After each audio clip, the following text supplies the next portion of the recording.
Assalamualaikum warahmatullahi wabarakatuh. Selamat pagi anak-anakku, bagaimana kabarmu? Semoga kalian senantiasa sehat ya. Pada kesempatan kali ini Ibu akan memberikan materi tentang ilmu pengetahuan alam dan sosial bab 7. Bagaimana aku memenuhi kebutuhanku? Apakah kalian semuanya siap? Ayo kita mulai.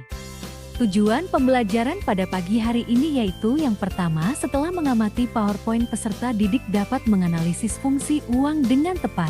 Setelah melakukan pengamatan, peserta didik dapat menyimpulkan jenis-jenis uang dengan tepat. Sebelum masuk ke materi, mari kita mengamati ilustrasi gambar yang ada. Nah, di situ ada seorang pembeli sedang membeli sebuah minuman. Habis berapa, Bu? Habis 10.000, Pak. Ini uangnya, Bu. Mohon maaf, Pak, uangnya tidak bisa diterima. Menurut kalian, kenapa ya uang pembeli itu tidak bisa diterima? Ada yang bisa menjawab atau tidak? Ternyata uang yang pembeli berikan kepada penjual itu ternyata uang palsu. Nah, menurut kalian bagaimana ya cara mengecek keaslian uang? Dan apakah kalian pernah menjumpai uang palsu? Bagaimana kalian mengeceknya? Mari kita masuk ke dalam materi. Cara pertama yang bisa kita lakukan untuk mengecek uang palsu atau tidak yaitu yang pertama dilihat. Terdapat benang pengaman seperti dianyam pada uang rupiah kertas pecahan 100.000, 50.000, dan 20.000. Khusus untuk pecahan 100.000 akan berubah warna bila dilihat dari sudut pandang tertentu. Nah, sekarang kalian keluarkan uang kalian dan kalian lihat benar atau tidak uang kalian itu palsu atau tidak. Cara kedua yang bisa kalian lakukan yaitu hasil cetak yang terasa kasar apabila diraba. Nah, coba kalian lihat pada gambar. Ada pecahan 100.000 akan terasa kasar bila kalian raba. Yang kedua, pada logo gambar Garuda Pancasila ada pada logo Soekarno-Hatta dan juga ada penarinya juga. Itu akan terasa kasar apabila diraba. Jika uang kalian terasa kasar berarti uang kalian itu asli. Cara yang terakhir yaitu adalah diterawang. Tanda air atau watermark berupa gambar pahlawan dan ornamen pada pecahan tertentu. Nah, sekarang uang kertas yang kalian miliki coba kalian terawang di matahari atau di lampu. Pada bagian itu akan terdapat sebuah gambar pahlawan dan juga ornamen tertentu. Nah, sudah dicek uang kalian palsu atau asli? Nah, sekarang kita akan masuk tentang fungsi uang. Fungsi uang itu dapat dibedakan menjadi dua fungsi asli dan juga fungsi turunan. Fungsi asli yaitu uang pertama digunakan sebagai nilai tukar. Nah, di sini itu digunakan sebagai nilai yang dapat ditukarkan untuk mendapatkan suatu barang atau kebutuhan. Yang kedua, uang sebagai alat ukur. Nah, contohnya itu Anton ingin membeli sebuah tas senilai ke-50.000. Anton cukup membayar sejumlah 50.000 untuk sebuah tas.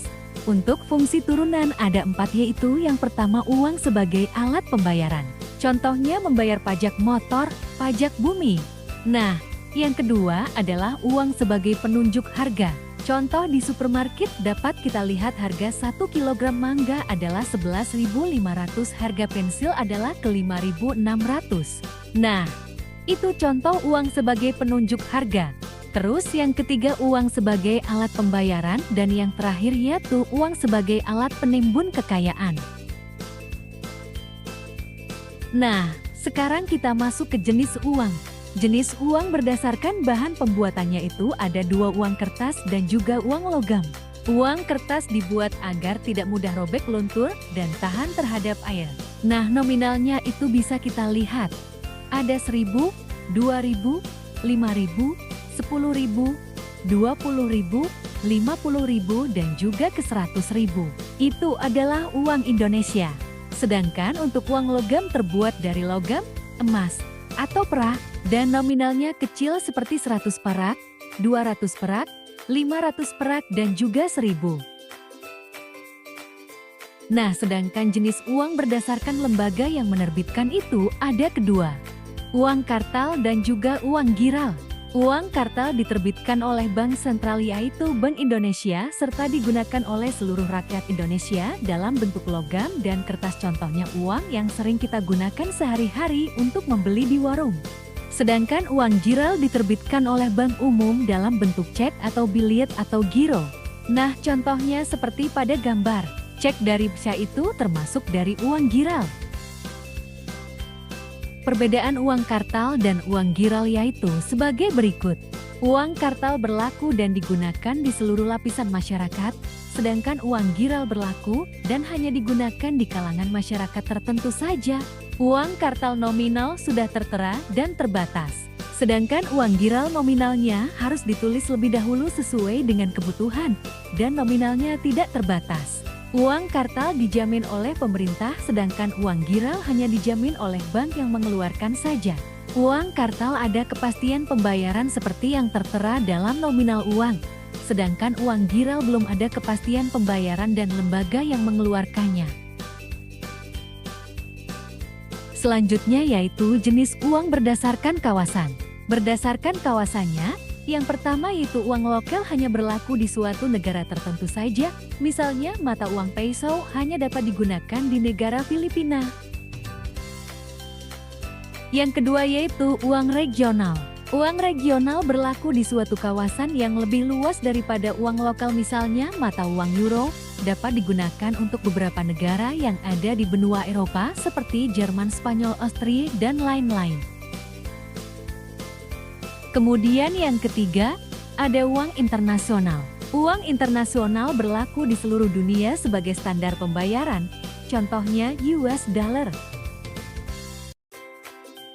Yang terakhir yaitu jenis uang berdasarkan nilai. Yang pertama, ada full-bodied money atau bernilai penuh, merupakan uang yang nilai intrinsiknya sama dengan nilai nominal. Misalnya, nilai emas pada uang logam 500 bernilai sama dengan nominalnya. Kemudian yang kedua ada representative full-bodied money atau tidak bersifat penuh, yaitu nilai intrinsiknya lebih kecil daripada nilai nominal.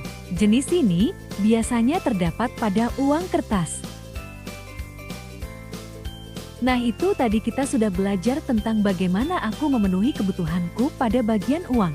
Ibu ucapkan terima kasih untuk pembelajaran pada pagi hari ini. Tetap semangat dan jaga kesehatan.